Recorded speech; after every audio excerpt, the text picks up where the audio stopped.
Merci d'être avec nous. Mike Perez est arrivé pour sa chronique. Il va nous parler de garantie. Prolongement de garantie. Oui, quand tu achètes un objet, tu as toujours cette option. Est-ce que tu souhaites prolonger la garantie ? Est-ce qu'il faut le faire, oui ou non ? Je réponds à ta question. Alors, faut-il prolonger sa garantie ? Arnaque ou pas arnaque ?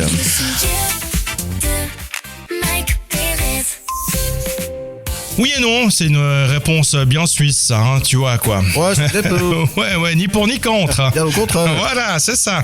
Non, basiquement, en fait, Bien. tu es couvert. Oui. La loi suisse te couvre par rapport aux défauts. Donc ça, il n'y a pas de souci. Tu as une couverture, normalement, c'est 2 ans pour tout appareil électronique ou autre. Donc ça, c'est OK. Mais souvent, on te propose effectivement une garantie totale. Qu'est-ce que ça veut dire une garantie totale ? Ça te couvre par exemple un dégât que tu causerais à ton objet. Je prends l'exemple d'un smartphone parce que c'est l'exemple le plus courant. Évidemment que si ton téléphone il a un problème qui marche plus, ça c'est ta garantie de base qui va intervenir, garantie de 2 ans et puis tu n'auras pas de souci. Par contre, si tout d'un coup tu le laisses tomber ou que tu renverses ton café dessus ou des choses comme ça puis que du coup il fonctionne plus, là la garantie de base elle fonctionne pas. Alors justement, il y a l'assurance ou pas. Voilà, c'est là qu'en fait, c'est au cas par cas que tu dois regarder. En fait, chacun doit regarder sa propre couverture d'assurance parce que tu peux avoir ton assurance ménage qui couvre ce genre de dégâts. Si ton assurance ménage prévoit qu'effectivement en cas de chute de ton smartphone, si tu le laisses accidentellement tomber, si comme on disait, tu renverses ta tasse de café sur ton ordinateur portable ou des choses comme ça, si ton assurance ménage couvre ce genre de cas, c'est bon, t'es tranquille quoi. Si c'est pas le cas, alors là effectivement t'as meilleur temps de souscrire cette assurance Total Care. T'as plein de noms comme ça, mais qui comprend effectivement aussi ce genre de mésaventure.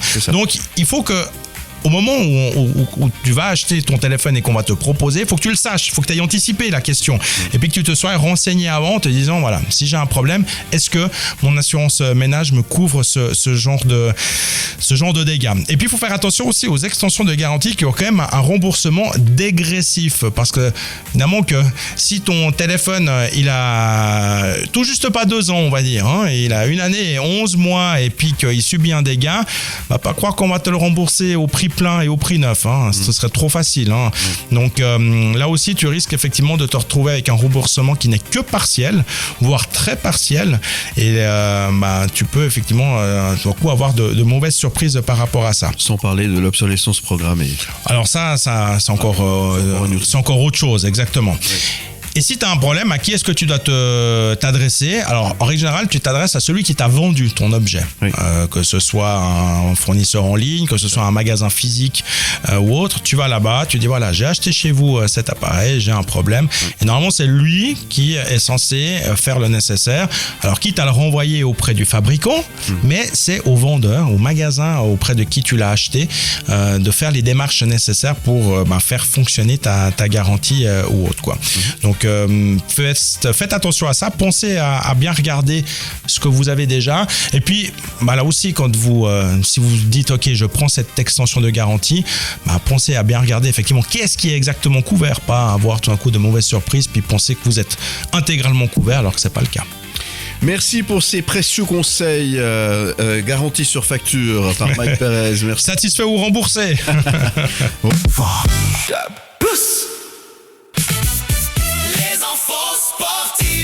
De Mike Perez. Bonne matinée, merci d'être avec nous. Mike, on va parler sport, on va parler hockey sur glace et on va revenir sur ce qui s'est passé mercredi soir à Malais. C'était la fête de fin de saison du Lausanne Hockey Club. Et oui, déjà la fin de saison pour les lâcher, malheureusement, parce que ils ont été éliminés en quart de finale des playoffs par Genève Servette. C'était utile de le rappeler. Oui, voilà, c'est comme ça. Il y a des moments, des années comme ça où ça marche pas comme on le souhaiterait. C'est dommage. Donc la semaine dernière, élimination, il a fallu digérer, on a laissé passer les fêtes de Pâques évidemment, et le LHC a convié tous ses supporters, c'était mercredi soir, à une fête de fin de saison. C'est l'occasion aussi de regarder un tout petit peu en arrière, de faire le bilan de la saison écoulée, de saluer une dernière fois les joueurs, et puis de se donner rendez-vous pour la saison prochaine. Donc c'est toujours un moment assez attendu, assez sympathique. Et à cette occasion, tu as eu l'occasion de rencontrer le big boss Chris Wolf. Oui, on a profité de poser 2-3 petites questions à Chris Wolf, parce qu'il y a non seulement effectivement le point sur la saison écoulée, mais on se projette déjà, tu vas l'entendre, on se projette déjà vers la saison prochaine. Les infos sportives de Mike Pérez. Chris Wolf, la saison du Lausanne Hockey Club s'est terminée il y a une semaine maintenant. Est-ce qu'on a eu le temps de digérer la déception ? Oui, on a eu le temps, même si elle a fait très mal, parce qu'on était tout proche lors de ce 6e match. Mais c'est comme ça, c'est le sport. Il faut accepter qu'une équipe était meilleure que nous. Et puis surtout, on se réjouit maintenant qu'on est descendu d'une montagne d'attaquer la suivante, la nouvelle. On aura un peu plus de temps pour faire la préparation. On n'aura pas de Champions League. Donc tous les signaux sont au vert pour essayer de se donner les meilleures chances de performer la saison prochaine. L'objectif, ça reste évidemment chaque année d'aller le plus loin possible. C'est dur de se dire on veut être champion parce que tout le monde veut l'être. Ce qui compte, c'est la régularité et puis de se dire que saison après saison, on progresse.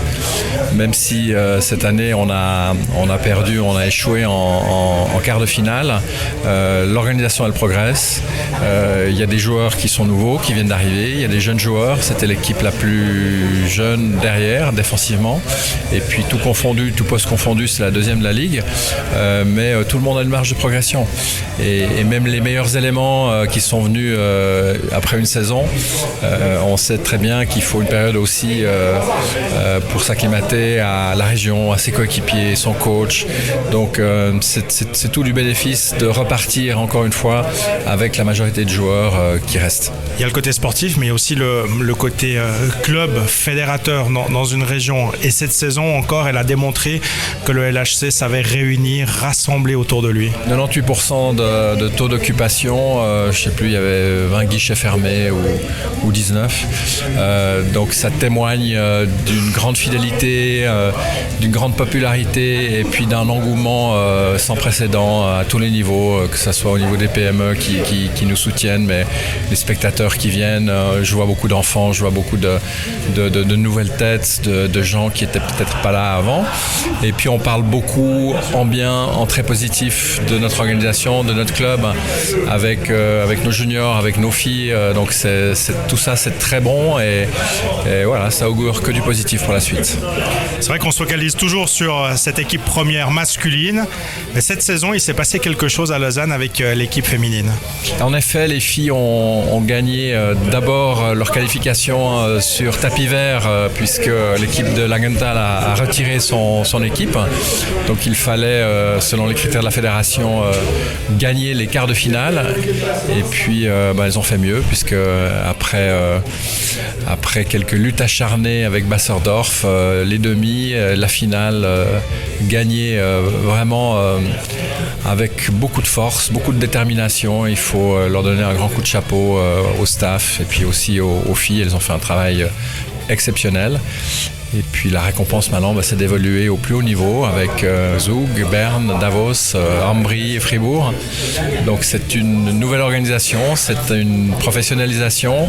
Ça va demander beaucoup d'efforts financiers, physiques, beaucoup d'efforts au sein de nos équipes. Et je me réjouis de ce challenge parce que je crois beaucoup au développement du sport féminin. Alors c'est pas les vacances tout de suite, parce qu'on prépare déjà la nouvelle saison avec notamment la campagne d'abonnement qui va bientôt démarrer. Parce que c'est un moment très attendu. Les abonnés qui ont vécu de belles émotions à la Vaudoise Arena cette saison, ils veulent revenir. Oui, alors on lance cette campagne d'abonnement et que les abonnés se réjouissent et puis soient rassurés, c'est qu'on ne vendra aucun abonnement avant qu'eux puissent renouveler le leur, sans augmentation de prix. Et puis donc ça, on lance cette campagne le 4 mai. Elle sera suivie par une campagne d'abonnement pour tout un chacun, s'il y a de la place, ce qui n'est pas du tout sûr, à partir du début juillet. On s'attend à au même engouement que les 2 dernières années. Voilà, tout le monde veut un abonnement, donc on limite ça à 6500, on le cap. Pour donner encore une fois à toutes celles et ceux qui ne peuvent pas prendre un abonnement pour des questions d'agenda ou financières, eh bien, de pouvoir venir à la Vodafone Arena suivre au moins 2, 3, 4, 5 matchs du LHC. Merci Chris, bel été. On se retrouve à la reprise au mois d'août. Merci à toi. Les Morac Show, spécial vacances.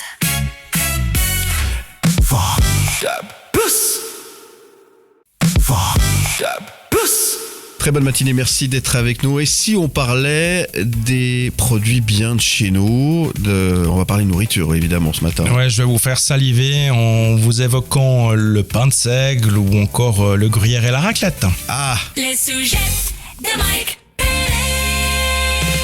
voilà qui va nous ouvrir l'appétit ce matin, même à cette heure-ci, puisque Mike Perez va nous parler raclette, fondue, pain. J'ai cru que tu allais nous parler de ça. Non. Alors, c'est pas encore dans la liste.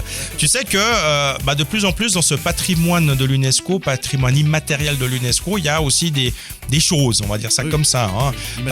Et dans ce qui est nourriture, par exemple, la pizza a récemment fait son entrée remarquée dans ce patrimoine de l'UNESCO en Italie. Évidemment, ça a été une immense fierté de voir la pizza rejoindre ce patrimoine de l'UNESCO. En Suisse, on s'est dit qu'on allait faire la même chose et qu'on allait peut-être inscrire un certain nombre d'aliments bien de chez nous, tels que le pain de seigle valaisan, parce qu'on rappelle que ça vient de là-bas, la raclette aussi, et puis le gruyère. Alors ça va prendre un petit peu de temps, parce que quand tu veux faire ça, faut monter un dossier, faut contacter l'UNESCO, il y a des études, des analyses, des rapports, des contre-expertises et tout ce que tu veux. Ouais. Donc ça prend un petit peu de temps. La décision, elle ne tombera pas avant décembre 2027. Ça va, donc le temps, donc il faut faire preuve de patience. Alors en fait, la Suisse, elle demande à l'UNESCO de reconnaître tout un ensemble de savoirs et de pratiques alimentaires qui sont propres aux régions de montagne. C'est en fait là qu'on veut mettre l'accent. L'intitulé d'ailleurs du dossier, c'est Patrimoine alimentaire alpin, programme de sauvegarde porté par les communautés. Parce qu'on parle là de la fabrication du fromage en altitude, de la culture de céréales aussi adaptée au froid, de la cueillette de plantes sauvages, de l'apiculture de montagne ou encore de l'entretien de vieux vergers. Et c'est une candidature multinationale, c'est pas que la Suisse, parce que les Alpes, ça s'arrête pas à la Suisse. Il y a la France et l'Italie qui font aussi partie de cette requête auprès de l'UNESCO pour que l'on fasse reconnaître effectivement ce savoir-faire de ces produits, de ces aliments qui sont élevés, cultivés et produits en montagne. Donc à suivre, ça fera certainement les gros titres des journaux. Sans doute. Ça changera quelque chose fondamentalement. Ça donne toujours, je pense, si tu demandes à l'interprofession du gruyère ce qu'ils en pensent, ça va certainement leur donner encore plus de légitimité, encore plus de notoriété ou autre. Et puis c'est un argument marketing de plus pour eux, ça c'est sûr. Ouais, effectivement. Eh bien, merci pour ces précieux conseils. Tu nous tiendras au courant de l'évolution de ce dossier. On a le temps, Soyez pas pressés, hâte-toi lentement.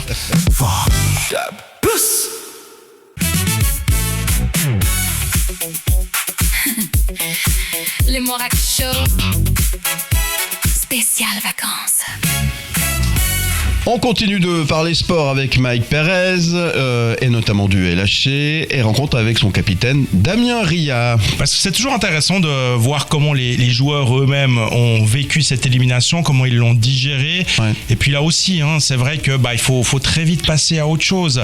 On va l'entendre pour Damien Ria, il y a d'autres perspectives là dans l'immédiat, mais dans un coin de leur tête, même s'ils te le disent pas tout de suite, ils vont prendre quelques jours de congé, c'est sûr. Ensuite, on pense déjà, on prépare déjà la saison prochaine. Les infos sportives de Mike Perez. Damien Ria, une semaine après cette fin de saison pour le Lausanne Hockey Club, on a eu le temps de regarder un tout petit peu dans le rétro, de faire baisser les émotions. Oui, bien sûr.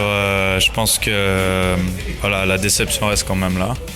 Mais je pense que c'est bien aussi d'être déçu des fois et de faire un pas en arrière pour aller à nouveau de l'avant.